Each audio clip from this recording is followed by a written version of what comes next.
Est-ce qu'on peut être Fassbinder? Non, on ne peut pas être Fassbinder. Donc c'est bien pour ça que ça s'appelle Je suis Fassbinder. J'aimerais être Fassbinder, j'aimerais être dans cette radicalité-là. Là où le spectacle a démarré, c'était que dans le précédent spectacle qu'on avait fait ensemble qui s'appelait My Secret Garden, avec Falk, il avait écrit un texte sur son bouleversement quand il avait 17 ans. Il a été voir une rétrospective entière de tous les films de Fassbinder et ça a changé sa vie finalement et ça a défini l'artiste qu'il allait être. Donc ça a été quelque chose de très important. Et pourquoi ça a changé sa vie? Parce qu'il voyait dans le geste de Fassbinder, de l'artiste Fassbinder et de l'homme Fassbinder, une liberté, qu'aujourd'hui on a l'impression de ne pas retrouver dans la société et aussi en tant qu'artiste. C'est ça que le spectacle interroge. Donc le Je suis Fassbinder, c'était une manière de se dire, tiens, des figures comme celle de Fassbinder, comme celle de Pasolini, ou comme celle, je sais pas moi, de Coppi, ou de ces figures-là, qui ne sont plus là, qu'est-ce qu'elles feraient aujourd'hui, qu'est-ce qu'elles diraient, comment elles s'exprimeraient artistiquement, pas artistiquement, face à ce qui se passe autour de nous et en nous, puisque à un moment donné, je dis même dans le monologue à la fin, que peut-on encore dire au théâtre? Qu'est-ce qui va trop loin? Que fait-on maintenant, ici et maintenant au théâtre, face à ce qui se passe autour de nous, en nous? Et ça, évidemment, Fassbinder, quand on regarde les films, c'est passionnant, cette absolue liberté, cette façon de n'avoir peur de rien, de tout dire, de tout oser, à tout point de vue. Hein, je veux dire, c'est un des premiers à avoir posé la question aussi de qu'est-ce que c'est qu'aujourd'hui les migrants dans une société, socialement, amoureusement, qu'est-ce que c'est qu'un couple homosexuel qui est aussi pire, voire pire qu'un couple hétérosexuel. Enfin, à chaque fois en plus avec des histoires qui sont passionnantes parce qu'elles sont... Fassbinder, il est complexe, c'est-à-dire il n'est pas... j'allais dire quelque chose de désagréable pour un ou deux cinéastes d'aujourd'hui, mais je ne le dirai pas. Mais il n'est pas du tout consensuel, Fassbinder. Il met le doigt là où ça gratte, et puis il a voilà, cette forme de... Je ne sais pas si c'est l'insolence est le mot juste, mais en tout cas, il a pas, d'une certaine manière, il n'a pas peur. Comme Pasolini n'avait pas peur, mais ça se termine mal en général, d'ailleurs. Ça s'est mal terminé pour les deux de manière différente. Donc voilà, donc ça, le Je suis Fassbinder, c'était un peu ça. Et évidemment, on avait nommé ça Je suis Fassbinder par rapport à ça a été écrit après les attentats, le Bataclan, Charlie, tout ça. Donc le Je suis Charlie, on l'a décliné sur le Je suis Fassbinder. Mais évidemment que nous ne sommes pas Fassbinder, malheureusement. En même temps, tu reprends même des rushs assez formidables où il s'adresse à sa troupe en tant que chef de troupe en disant qu'il en a marre d'être considéré comme chef de troupe et locomotive. Ah bah oui, ça c'est évidemment tout ce qui est passionnant chez Fassbinder, c'est qu'il remet en cause la question de l'autorité, la question de sa propre autorité, et ça, parce que le spectacle interroge toutes les autorités finalement, l'autorité du père, l'autorité de la mère, l'autorité du metteur en scène, l'autorité de l'auteur. À un moment donné, le personnage que j'interprète qui est entre Falk Richter, on a failli appeler le spectacle Je suis Falk Binder, hein, et pas Fassbinder. Fassbinder. Fast, oui. Non, parce que c'est à la fois, il joue Falk avec le personnage que j'interprète est à la fois lui-même, Falk, il est à la fois Stanislas Nordet, il est à la fois Rainer Werner Fassbinder, et il est aussi toutes ces figures de pouvoir, hein, parce que finalement l'auteur, le metteur en scène sont aussi aujourd'hui dans le système actuel des figures de pouvoir décisionnelles dans l'art, donc il met ça en perspective. Il relance l'idée du collectif, c'est-à-dire à la fin du spectacle, mon personnage dit « Mais pourquoi est-ce que c'est moi qui dois tout écrire? Pourquoi vous, les acteurs, vous vous emparez pas de tout ça? Pourquoi est-ce que vous ne renversez pas mon pouvoir et que vous emparez vraiment de la question? Qui êtes-vous? Qu'est-ce que c'est votre implication dans le geste artistique ?» Donc, ce qui est passionnant toujours, ce qui est bien avec Falk Richter, c'est qu'il a cette intelligence de poser des questions multiples, qui sont à la fois des questions intimes pour les artistes qui jouent sur le plateau et qui sont des questions qui interroge le spectateur. Donc, et en plus, il le fait d'une manière, il aime beaucoup rire, hein, dans la vie, Falk, et donc c'est un rigolo, donc il se prend pas non plus au sérieux, il est tout le temps dans une forme d'autodérision, et puis en même temps, il a très à cœur de dire les choses. Donc c'est ça, je pense, qui donne aussi une forme de... Qu'est-ce qu'on aime dans Falk Richter quand on lit ses textes, quand on voit les spectacles qu'il met en scène ou qu'il écrit. Je crois que c'est ça, c'est une certaine... Il va à la fois au fond des choses, il va au front, et puis en même temps, il se prend pas tant que ça au sérieux. Donc ce mélange-là permet tout d'un coup, je pense, pour le spectateur et pour l'acteur d'ailleurs, d'être assez libre dans la manière dont on regarde ou on entend ça. Tu n'as pas peur des auteurs contemporains, tu l'as prouvé depuis longtemps. C'est pas le cas de tout le monde. Et avec Falk Richter, c'est une relation particulière. Tu peux raconter un peu la rencontre ?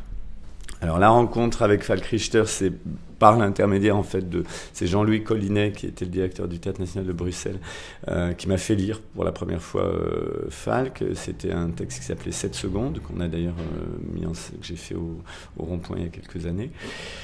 Et tout de suite, moi j'ai toujours été fasciné par les relations, même si elles sont complexes. Quand on regarde, elles sont pas aussi idylliques qu'on a pu les dessiner. Jouvet, Giraudoux, Chéreau, Coltès. Je n'écris pas, donc et en même temps j'ai besoin de parler d'aujourd'hui. Donc mon rêve, ça a toujours été de trouver l'alter ego, finalement, qui écrirait à côté de moi, avec moi, pour moi, je sais pas, comme ça. Je l'ai trouvé en tant qu'acteur avec Pascal Rambert, qui écrit pour moi, mais je mets pas en scène ses textes. Et Falk, bah voilà, j'ai trouvé cet endroit-là. J'avais flirté dans le temps, si on peut dire ça comme ça, avec Gabili. On était très proches avec Gabili, mais Gabili lui-même montait ses textes, donc c'était difficile pour lui d'écrire pour moi. Donc voilà, quand j'ai rencontré l'écriture de Falk, j'ai décidé très vite de faire un spectacle qui s'est appelé Das System, qu'on a créé au Festival d'Avignon. Et en fait, j'ai travaillé pendant 6 mois sur tous les textes qu'il avait écrits avec une troupe d'acteurs. Et on a fait un spectacle somme, un peu, qui s'appelait Das System, qui a d'ailleurs pas bien marché. Voilà, mais c'est marrant, justement. Au départ, ça a démarré comme ça. Mais ça a été l'occasion de la rencontre avec Falk. Il est venu voir le travail. Il était très touché par l'exploration qu'on avait fait de son œuvre. Et puis ensuite, on a ensemble mis en scène My Secret Garden, qui était notre première collaboration ensemble. Ensuite, il est devenu auteur associé au Théâtre National de Strasbourg, où il a fait plusieurs œuvres, il est lui-même metteur en scène. Et là, on a fait donc ce Je suis Fassbinder, et là, on est en train de travailler sur un prochain projet qui sera autour de la figure de Faust, en fait. Donc, il y a évidemment une chose... On choisit ensemble la distribution. C'est assez étrange comme attelage et en même temps assez beau. C'est comme si on était juste, il faudrait...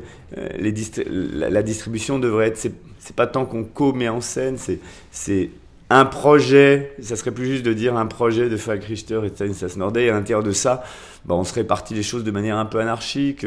Je produis, je joue, il écrit, on met un peu en scène tous les deux. Il y a quelque chose qui est assez joli, je dirais, d'une écriture à 4 mains, qui n'est pas une écriture à 4 mains dite texte, hein, c'est Falk qui écrit tout, mais de comment est-ce qu'on invente ensemble une forme théâtrale comprenant aussi le système de production, finalement. Voilà, et ça, je pense, c'est assez unique, en plus, entre deux artistes de 2 pays différents, comme ça.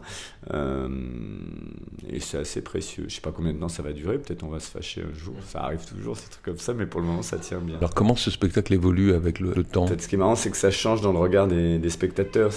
Selon la situation politique, par exemple, en ce moment, on est en plein Brexit, il y a MeToo, etc. Les événements, comme le texte parle des migrants, parle des nationalismes, parle du machisme, parle de la folie religieuse, malheureusement, c'est toujours d'actualité. Donc, l'actualité change, ça fait pas exactement les mêmes références. Ce qui est amusant, c'est que des gens qui ont vu le spectacle à la création sortent là en revoyant le spectacle en étant persuadés qu'on a réécrit le texte, alors qu'on n'a quasiment pas changé une ligne, mais c'est eux, dans leur imaginaire de spectateur, qu'il y a des choses qui évoluent. Et nous, ça change forcément quelque chose, parce que le principe de ces spectacles-là pour les acteurs, c'est qu'évidemment, comme ça parle de l'actualité, ce qu'on a entendu à la radio le matin résonne et fait qu'on va, nous, avoir autre chose dans la tête, et que forcément le public va sentir quelque chose d'autre sans savoir exactement quoi. Par exemple, des exemples de choses qui résonnent récemment ? Comme le spectacle parle beaucoup des migrants, tout ce qui se passe avec l'Aquarius, les ONG, évidemment les gilets jaunes, bon, forcément. Donc tout fait écho parce que le spectacle visite un spectre tellement large du monde d'aujourd'hui, et je pense que c'est une des qualités de ce spectacle que, évidemment, ça fait bouger les choses. Et en plus, c'est un spectacle qui est aussi sur l'intime, donc ça parle à la fois de l'intime et du politique. Donc là aussi, je dirais, dans les vies des uns et des autres, les choses bougent. Et pourtant, par exemple, tu dis les gilets jaunes en riant un peu, parce qu'évidemment, c'est ce qu'on est en train de vivre. Pourtant, c'est un sujet c'est assez intéressant de voir comment ça résonne dans les têtes pendant le spectacle. Moi, c'était le cas, pour moi. Alors que c'est un sujet dont, ce que je te disais l'autre jour, nos milieu théâtral, ou intello, parlent très peu. Bah, en même temps, moi je viens de faire un spectacle qui s'appelle Qui a tué mon père d'Édouard Louis au Théâtre de la Colline, qui parle quasiment que de ça. Donc, et c'est aussi une des raisons pour lesquelles je l'ai fait. Même si au moment où Édouard avait écrit le texte, il n'y avait pas encore ce qu'on a appelé la crise des Gilets jaunes, mais où finalement lui parlait de son père qui fait partie de ces gens qui ont rien, ou presque rien, ou si peu.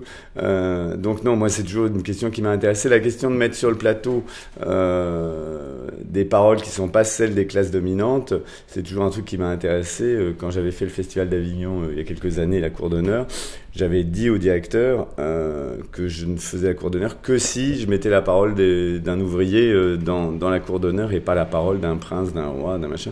Et j'avais fait par les villages de Peter Hans avec la parole de l'ouvrier Hans qui est au centre. Donc pour moi, c'est une vraie question, cette question-là. À qui on donne la parole sur le plateau de théâtre, qui on représente, qui on donne à voir. Alors, c'est pas exactement le cas de Je suis Fassbinder, puisque Falk, volontairement, il parle de l'endroit qu'il connaît, c'est-à-dire il parle de l'endroit des classes intellectuelles dominantes, bien informées, etc. Mais pour les interroger, pour les déstabiliser, pour les faire vaciller un peu sur leur socle. Et c'est en ça que j'aime bien l'idée de travailler, de faire Je suis Fassbinder au Rond-Point. On l'a créé au TNS à Strasbourg, puis au Théâtre de la Colline. Mais on va dire, avec tout le respect que j'ai pour le public du Théâtre de la Colline, que j'aime beaucoup, au Théâtre du Rond-Point, ce qui est toujours intéressant, c'est qu'il y a un public très mélangé, à la fois politiquement, à la fois sociologiquement. Du coup, on le sent même dans la réception, dans le sens où il y a des... Voilà, on sent que ça gratte un peu de partout quand on fait... Je suis Fassbinder. Théâtre politique, c'est quoi, théâtre politique? En tragédie propre, ou bien, disons, la métaphore allégorique de prendre le Tartuffe pour parler de l'Algérie? Qu'est-ce que c'est? Et selon toi, est-ce qu'il y a aussi du fait d'être subventionné des barrières ou pas? Comment tu envisages ce problème? Alors, moi, je suis toujours un peu prudent sur la question du théâtre politique. Pour moi, dans une démocratie, théâtre politique, ça ne veut pas dire grand-chose. Dans une dictature, ça veut dire quelque chose. Dans une démocratie... Bon, on va dire...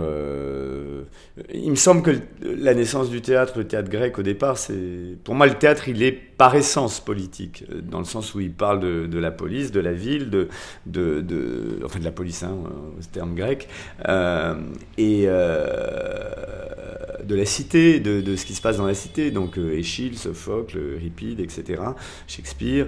Bon, on va dire que dans l'histoire du théâtre, si je fais un raccourci rapide, à la fin du 19e siècle, il y a autre chose qui se passe, on rentre dans la chambre des gens, aussi bien avec Ibsen qu'avec Feydeau, etc., donc il y a quelque chose qui se perd sur parler au monde.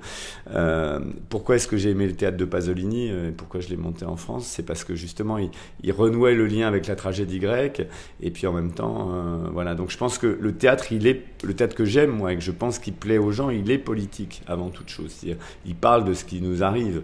Donc là, il y a une espèce de, pas une polémique, mais il y avait beaucoup de gens j'ai monté le texte d'Édouard Louis qui s'appelle Qui a tué mon père, et il se trouve qu'à la fin du texte, on nomme Emmanuel Macron, Xavier Bertrand, Jacques Chirac, Myriam El Khomri, Manuel Valls, François Hollande, etc. Puis il y a plein de gens qui disaient c'est dommage, quand même, ça c'est plus du théâtre, ça s'éloigne du théâtre. Moi je dis non, on est au cœur de ça justement là. C'est-à-dire que c'est quelque chose qui a été abandonné, mais tout d'un coup se saisir, et d'ailleurs la satire, tout ce qui est dans la satire politique, y compris tous les avatars télévisuels, hein, ou je sais pas quoi, type les Guignols et tout ça, le cabaret.